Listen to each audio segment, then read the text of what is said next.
As the West Bengal enters the final countdown to May 4, the Marichjhapi Massacre of 1979 has emerged from the long shadows of history to become the defining battleground for the Matua and Namasudra vote.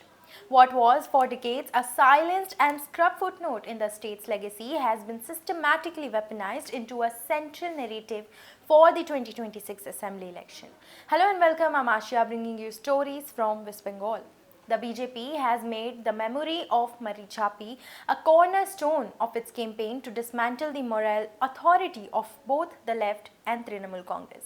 In the high-stakes rallies across districts like Nadia and North 24 Parganas, the party is using his 47-year-old tragedy to label the traditional political leadership as anti-Dalit.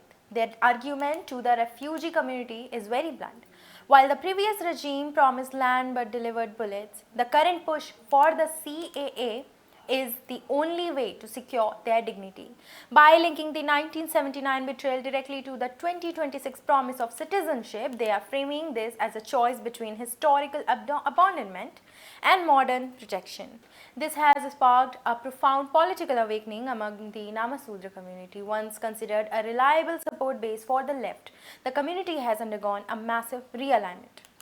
They are now moving away from the old language of class struggle that failed them on that island and are instead asserting a distinct identity through groups like Matua, Mahasangha. Just this past March, the riverbanks of Raimangal saw a historic rally where survivors and activists demanded a formal judicial commission of inquiry, a request that has been met with decades of administrative silence. The digital landscape of 2026 has finally broken the communication blackout that once kept this massacre hidden. And for the first time, a generation of Bengali youth is learning about these events not through textbook but through viral social media threads and documentary features. The term Bengal's Tinaman has become a common digital shorthand to describe the 1979 blockade. This cultural resurgence has forced a story once written in blood and buried in Sundarbans back into the mainstream consciousness. And the Trinamool Congress now finds itself into a precarious position. Chief Minister Mamata Banerjee rose to power by campaigning and victims of the state violence in the places like Singur and Nandigram. However, leaning too far into Marichjhapi narrative risk validating the BJP's platform for refugee protection. And to counter this, the TMC has pivoted towards its own Dalit-centric welfare program, attempting to answer the ghost of the past with the economic benefits of the present. As we wait for the results on May 4th, it is clear that Marichjhapi is no longer just a memory. It is a warning.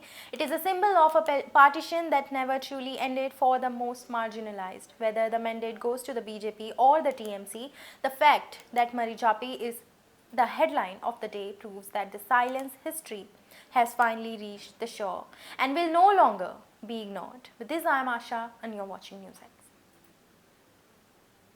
For more such videos, subscribe to the NewsX YouTube channel, hit the bell icon.